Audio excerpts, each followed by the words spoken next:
A primeira parte, ele fala a respeito da deterioração moral. Então, é o primeiro conceito, né, que é utilizado, usando como base o primeiro e o segundo versículo de 2 Timóteo, no capítulo 3, do versículo 1 até o versículo 2, que ele utiliza aqui na sua revista. Mas o que nós vamos ver em relação a isso? A expressão bíblica últimos dias faz alusão ao período anterior à volta de Cristo, sendo retratado como um tempo extremamente difícil. 2 Timóteo, capítulo 3, versículo 1, que diz assim, vamos fazer essa leitura. Sabe, porém, isto, que nos últimos dias sobrevirão tempos trabalhosos. Então, nós vemos que quando a Bíblia fala referente aos últimos dias, nós vemos que alguns comentaristas, eles trazem de que os últimos dias já iniciou com a vinda de Jesus. Outros dizem que nesse texto aqui propriamente dito, está fazendo relação aos últimos dias da igreja, tempo ao qual nós estamos vivendo.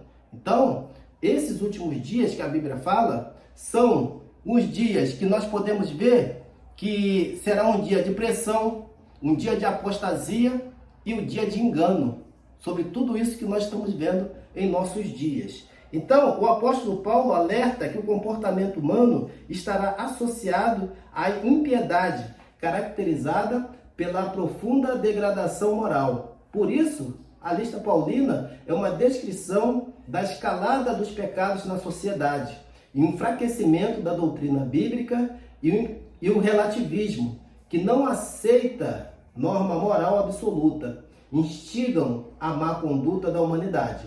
O atual e alarmante crescimento do pecado é uma indicação de que já vivemos esses últimos dias.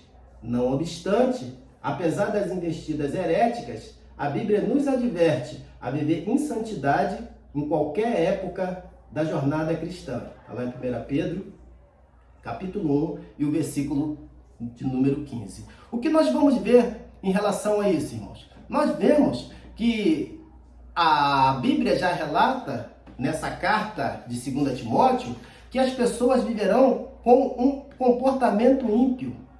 O que quer dizer isso? O ímpio, ele não ama a palavra de Deus. Então, com isso, eles viverão, estarão em nossos dias fazendo muitas coisas que desagradam a Deus, por não se preocuparem. Tenham conhecimento das Escrituras, porque quando Paulo escreve aqui nesse momento, ele estava falando para pessoas que tinham conhecimento das Escrituras, mas não amavam a palavra de Deus. Eles eram amantes de quê? Eles amavam a si mesmo.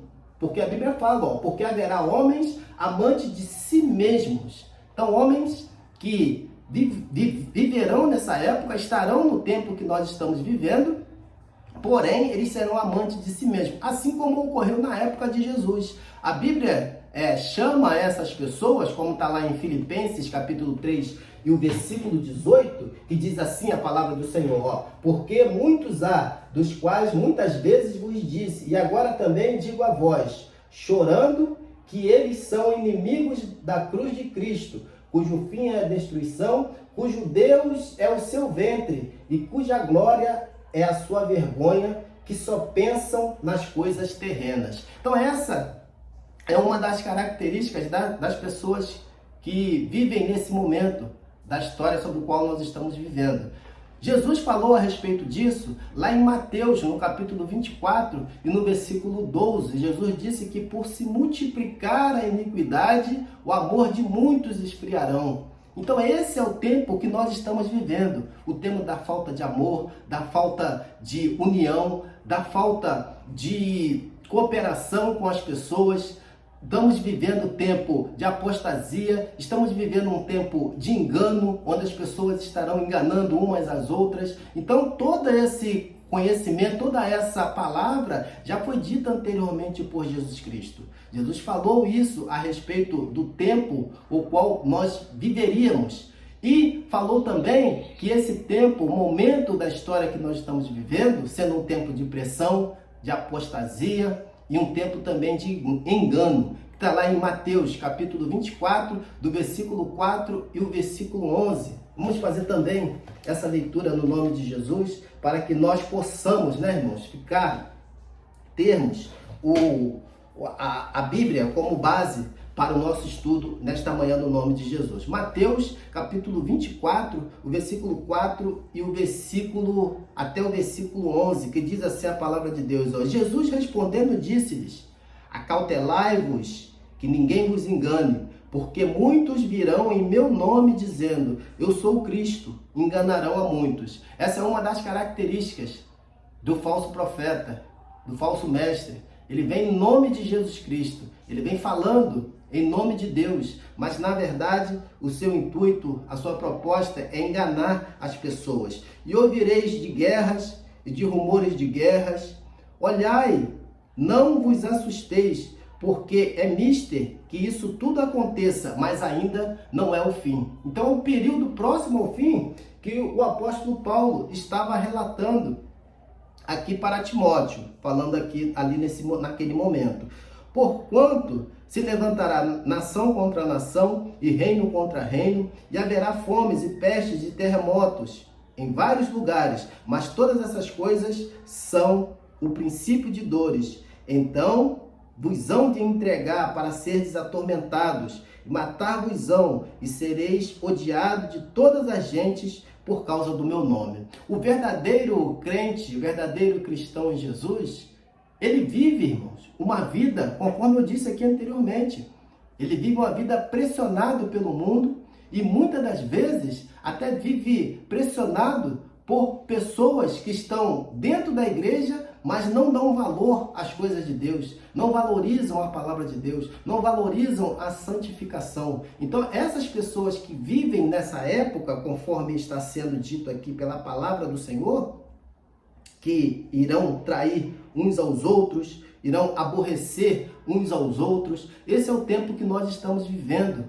Esse é um tempo que nós devemos ter o máximo cuidado, porque todo cristão ele deve estar preparado para a perseguição, porque esse é o tempo da igreja, esse é o tempo que nós estamos atravessando, esse é o tempo que nós temos em nossos dias. Devemos estar conscientes disso, porque apostasia é aquele que tem o desvio consciente da fé, aquele que se desvia de forma consciente. Ele tem um entendimento da palavra, ele sabe que está cometendo um erro, ele sabe que está adulterando a palavra, mas mesmo assim ele permanece ensinando de forma errada. Então esse é o tempo que nós estamos vivendo. É tempo de nós voltarmos para a palavra do Senhor. É tempo de nós voltarmos para ficarmos atentos a tudo aquilo que Deus tem a nos dizer através da sua palavra. E nesse momento iremos passar para a segunda parte da nossa lição, mas antes disso, gostaria de pedir para que você possa se inscrever no nosso canal, para que você possa compartilhar esse vídeo, possa também dar um like, fazer os seus comentários, para que nós possamos assim ter acesso a mais pessoas no nome do Senhor Jesus. A segunda parte fala a respeito da erosão da ortodoxia. O ensino progressista representa um ataque teológico à ortodoxia bíblica. Suas teses reduzem o texto bíblico a um mero registro de experiências religiosas. Desse modo, o fundamento da fé cristã é questionada, isto é, a autoridade bíblica é rejeitada e as suas verdades negligenciadas. Conteúdo doutrinário cede espaço para a cultura, o entretenimento e ao resultado a qualquer custo. Os cristãos tornam-se mais amigos dos deleites do que amigos de Deus. A vida em igreja fica desprovida do poder do Espírito, sendo incapaz de ser instrumento de transformação do caráter das pessoas. Portanto, não podemos negociar a verdade de que a Bíblia é a única revelação escrita de Deus, dada pelo Espírito Santo, capaz de constranger a consciência dos pecadores. Somente a palavra de Deus ela tem o poder, de trazer transformação à vida das pessoas. Vemos, irmãos, que existe pelo menos o surgimento aí de pelo menos alguns movimentos, os principais, né? Vou falar aqui a respeito dos principais movimentos teológicos que se levantaram em nossos dias. O primeiro dele é esse, a ortodoxia. A ortodoxia, ele diz que a Bíblia é a palavra de Deus, o qual o ensino progressista ele nega esse tipo de ensino. O segundo é a neo-ortodoxia. A neo-ortodoxia, a Bíblia torna-se a palavra de Deus. Ou seja, quando a Bíblia ela entra em contato com as pessoas recebem a palavra de Deus, naquele momento a Bíblia torna-se a palavra de Deus. E os modernistas, ele diz que a Bíblia contém a palavra de Deus. Então, em parte, a Bíblia é a palavra de Deus e, em parte, a Bíblia não tem, né, a palavra de Deus. Então, o que eles querem com isso? Eles querem, na verdade, retirar aquilo que incomoda quando fala em relação ao pecado, quando fala em relação ao inferno, quando fala em relação a servir a Cristo.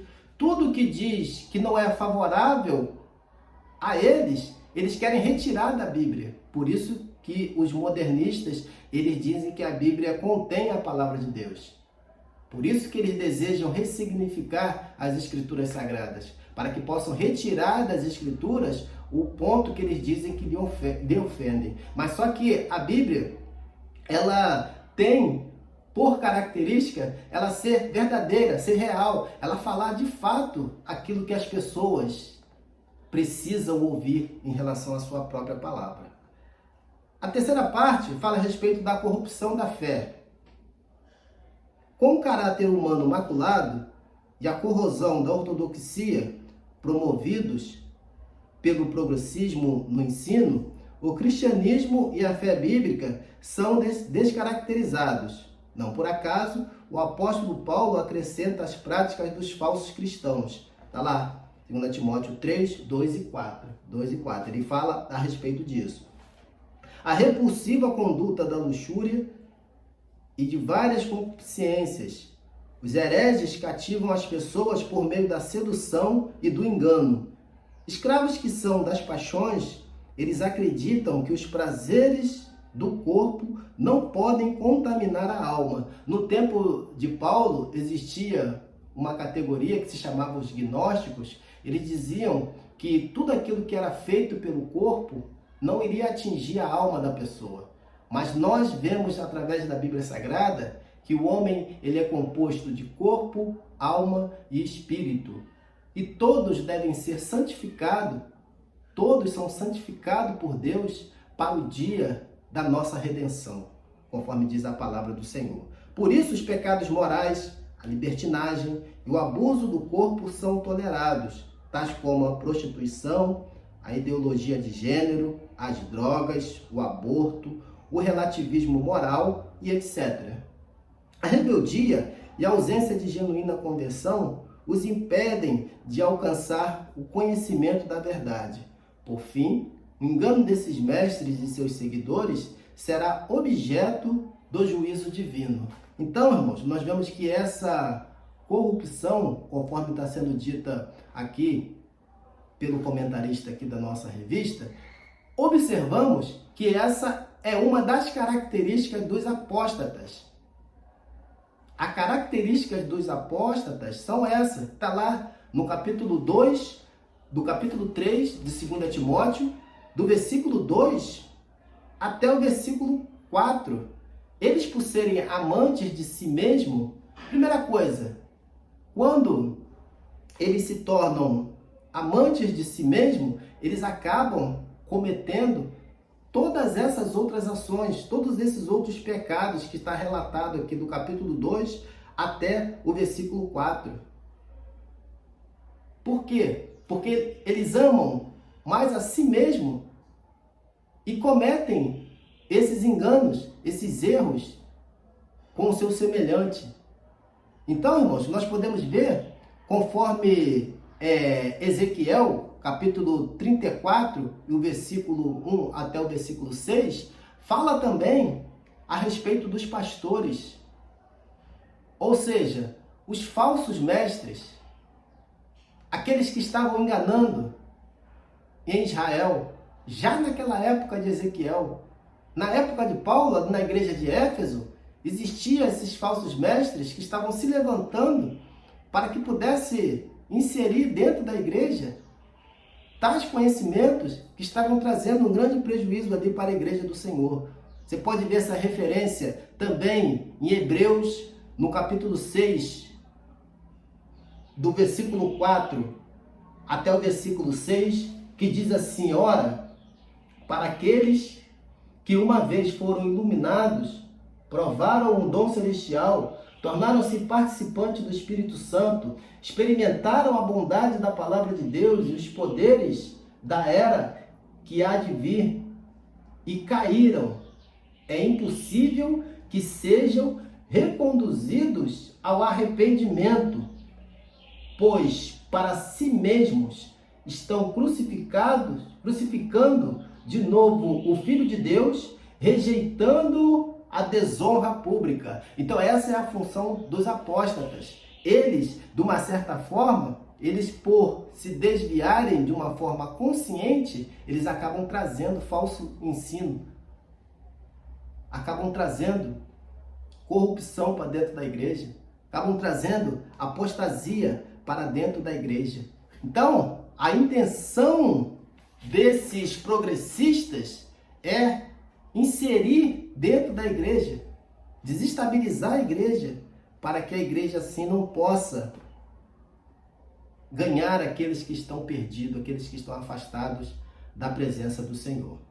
Então nós vemos aqui dentro da primeira parte aqui da nossa revista, qual é o principal perigo e o que eles querem, fazer com a Bíblia Sagrada e juntamente com o próprio cristianismo. A segunda parte da nossa revista fala a respeito das teorias.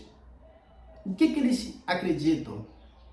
Do que forma eles agem contra a Bíblia Sagrada e contra a Igreja de Cristo? A primeira parte ele fala sobre a desconstrução da Bíblia. O ensino progressista é o desdobramento do liberalismo teológico.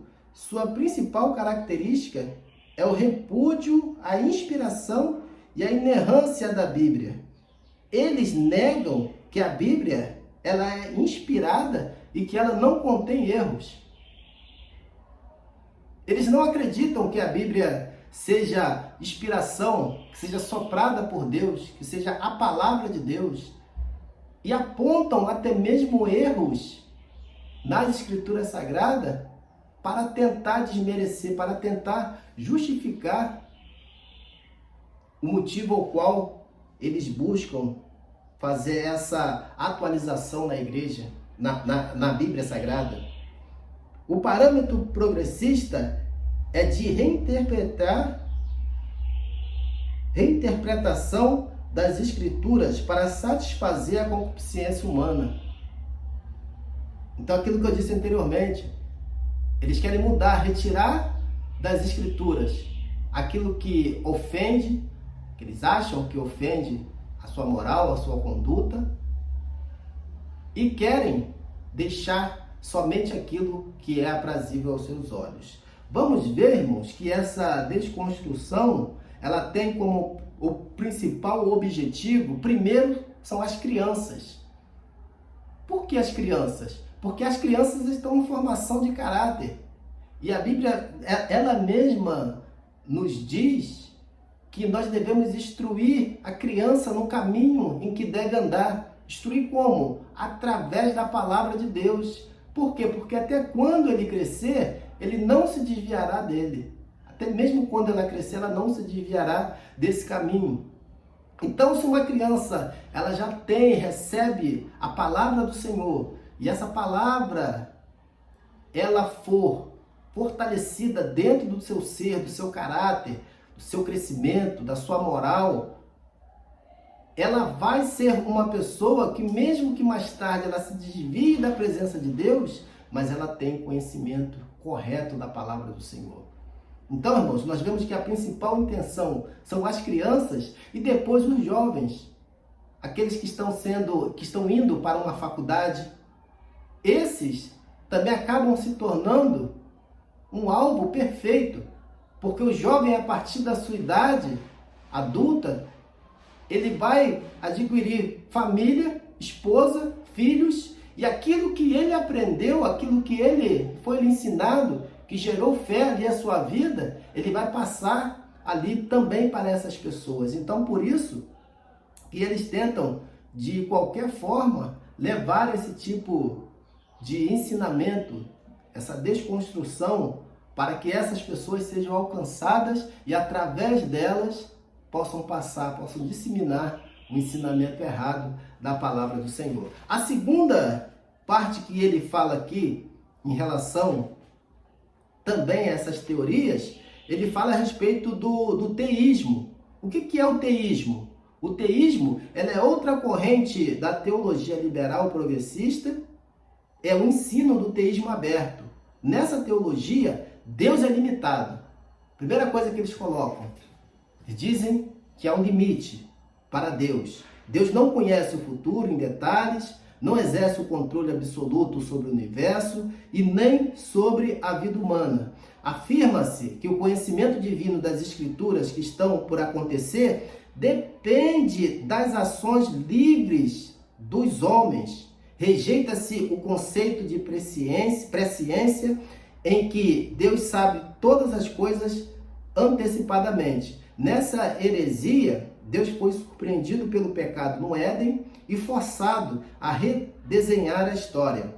Essa ênfase extremada nas decisões do homem sacrifica a soberania de Deus, e a autolimitação divina anula o que a Bíblia ensina sobre a queda e a corrupção do gênero humano, afetando assim a doutrina da providência divina e da presença do mal moral no mundo. Então, o interesse aqui do teísmo aberto, na verdade, é negar que Deus é todo-poderoso, é negar que Deus é onipresente, como diz lá no Salmo 139, é negar a onipotência de Deus, é negar que Deus é onipotente, que Deus é onisciente e que Deus é onipresente.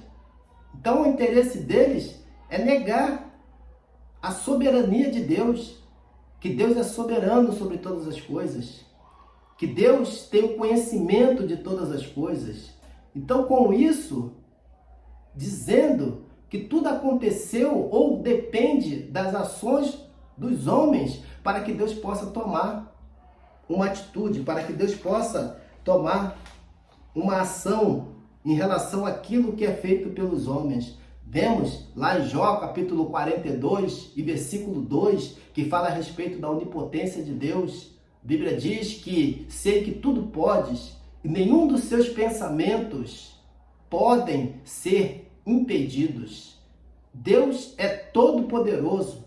Eles não creem nessa doutrina. Deus tem todo o poder no céu e na terra. Deus é onisciente, conhece o passado, o presente e o futuro. Deus, quando fez o homem, ele já tinha conhecimento de todas as coisas. Deus fez o homem para a sua própria glória e eles não aceitam isso. Eles não querem ter esse conhecimento e criam doutrinas, criam falsos ensinamentos, criam correntes teológicas para que possam, então, desconstruir a Bíblia Sagrada. A próxima teoria, que é pregada por eles, que é ensinada por eles, fala a respeito da teologia da demitologização, ou seja, diz que tudo na Bíblia Sagrada, ou algumas partes da Bíblia Sagrada, ela é um mito, ela é uma história de caráter religioso, mas nós podemos observar que Deus jamais tentou, de qualquer forma, provar qualquer evento que esteja escrito na Bíblia. Deus nunca tentou provar por que foi feito determinadas coisas como está escrito na Bíblia Sagrada. Deus não prova, não tenta provar a sua existência para o homem. Deus não tenta provar aquilo que está sendo feito por Ele. Por que que Ele faz? Ele faz porque Ele é todo-poderoso. Ele faz porque Ele criou o homem, criou o mundo, criou o universo para a sua glória. O problema é que os progressistas, eles não aceitam essa autoridade de Deus para que possa gerir os seus caminhos, para que possa conduzir a sua vida. E com isso eles acabam atacando tudo aquilo que Deus colocou na sua palavra. Está lá em Hebreus capítulo 11, do versículo 1 até o versículo 3. Nós vamos observar como que Deus fala. Nós acreditamos e confiamos na Bíblia através da fé. Cremos pela fé que nós temos na palavra de Deus. E é isso que nos faz, cada dia, estar mais próximo do Senhor. Então, nós vamos ver que muitos deles acreditam que Deus precisa de ajuda. Há pessoas que acreditam que Deus está nos céus, sentado no seu trono, com a barba branca, os seus cabelos brancos, e que está ali já muito ultrapassado, que já não conhece aquilo que o homem faz em nossos dias, que não tem mais o conhecimento de tudo aquilo que está sendo feito pelo homem e precisa ser atualizado. Que a Bíblia Sagrada, conforme foi escrita já há muitos anos, os seus conceitos já estão ultrapassados. Mas graças a Deus que a Bíblia diz em Malaquias que o nosso Deus ele não muda. A Bíblia fala que Deus é o mesmo ontem, hoje e eternamente. Deus não mudou. O Deus Todo-Poderoso que criou o universo, criou todas as coisas, é o mesmo Deus, louvado seja o nome do Senhor, que se encontra ainda no controle de todas as coisas e que está no controle da sua vida, no nome de Jesus. Vamos para a última parte aqui da nossa revista, que fala a respeito de refutando o ensino progressista, reafirmando a autoridade bíblica.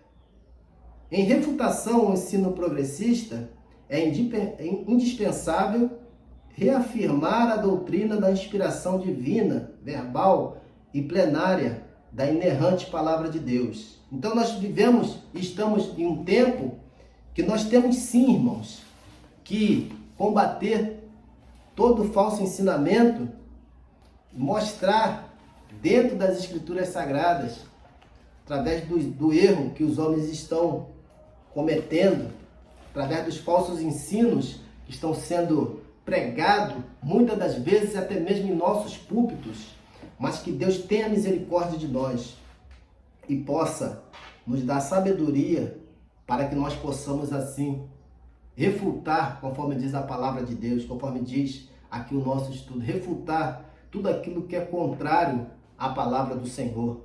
Vamos ver lá em 2 Timóteo, capítulo 3, do versículo 13 em diante. Mas os homens maus e enganadores irão de mal para pior, enganando e sendo enganados. Tu, porém, permanece naquilo que aprendeste e que foste inteirado, sabendo de quem o tens aprendido. Nós temos aprendido com a palavra de Deus. Deus, através da sua palavra, Ele tem nos dado o verdadeiro ensinamento para que nós não venhamos desviar da presença e do propósito do Senhor. Nessa direção, Lutero advertia sobre a necessidade de distinguir entre o que foi entregue por Deus nos textos sagrados e o que foi inventado pelos homens no contexto da pesada tradição romana na Idade Média. Armínio, por sua vez, alertava que a perfeição das Escrituras é solapada quando sua verdade é negada ou reinterpretada.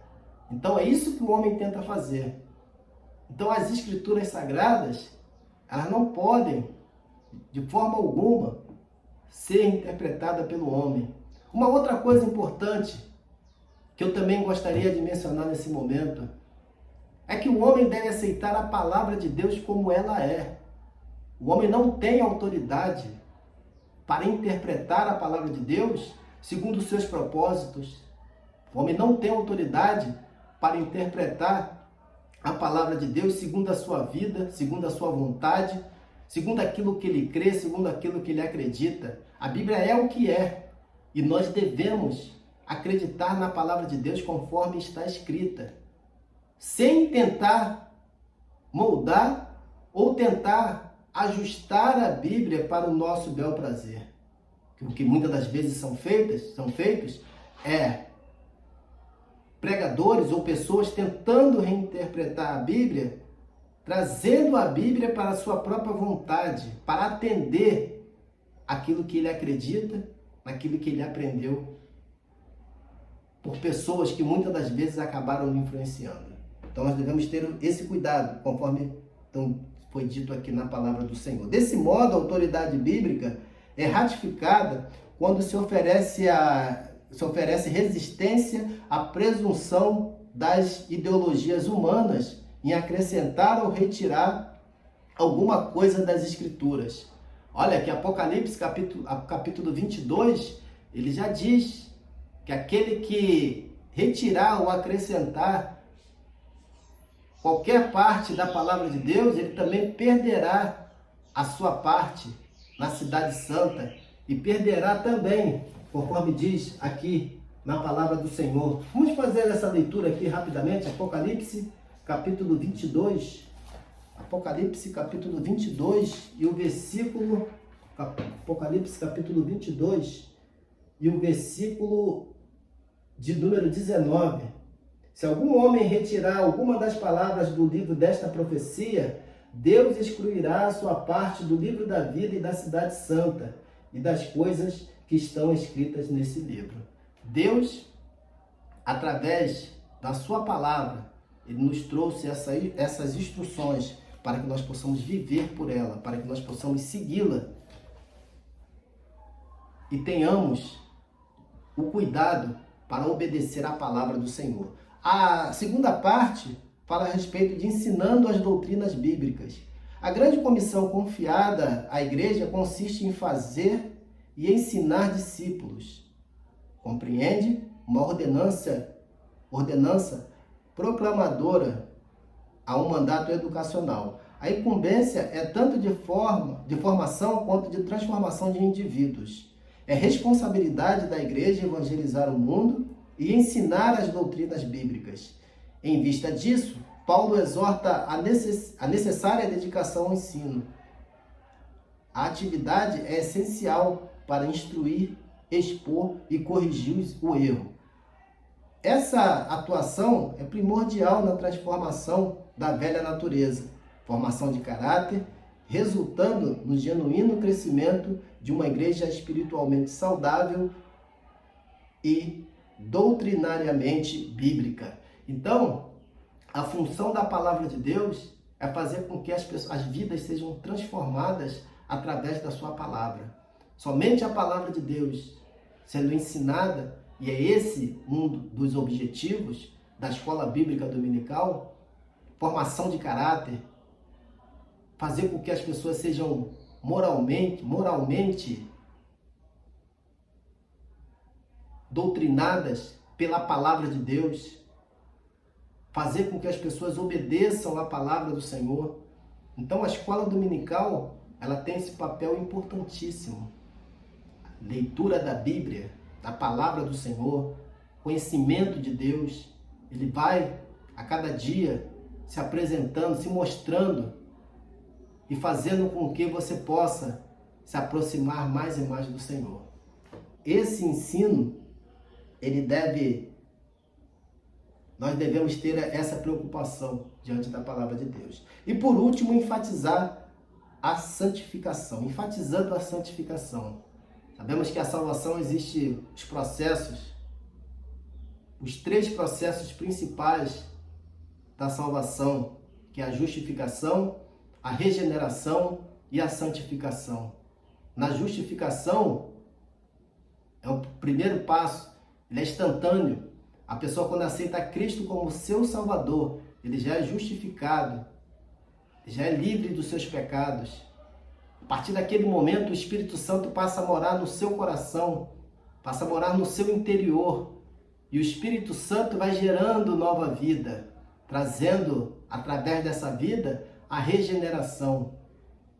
E a regeneração, ela é tão importante porque ela transforma o caráter do homem, transforma a sua vida, transforma o seu modo de viver, transforma a sua vida em família, sua vida na sociedade.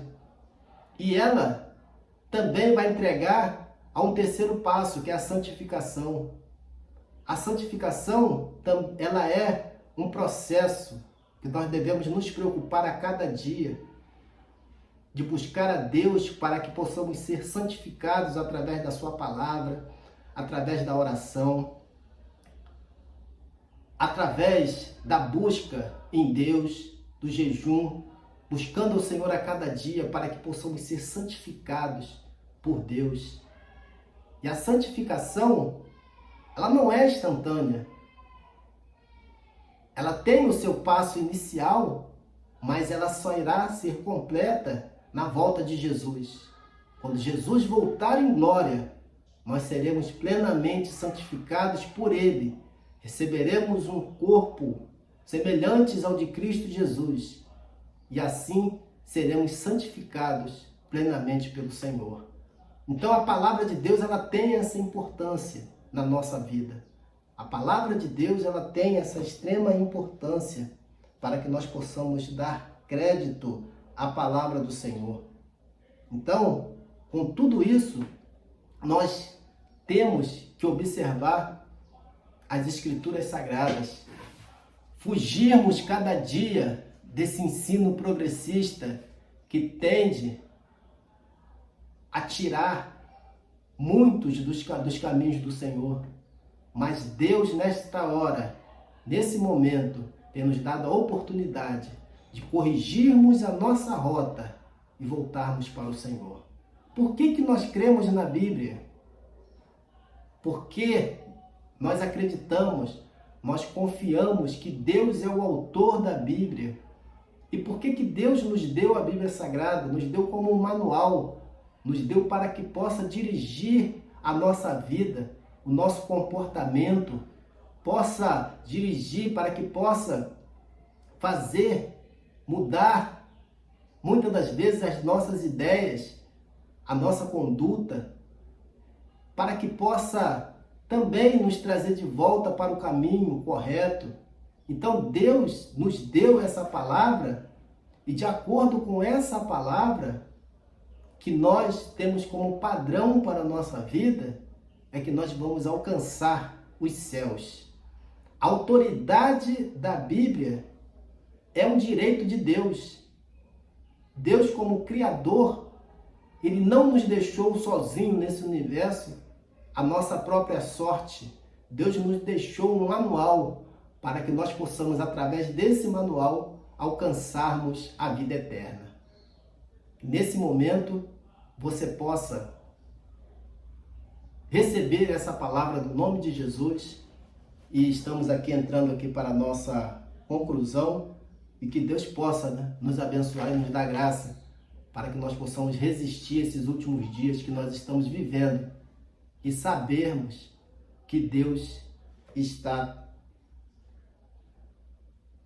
aguardando que nós tenhamos, um comportamento correto diante da palavra de Deus. A conclusão nos diz que as Escrituras advertem que a conduta humana dos últimos dias é de repulsa, descaracterização da fé.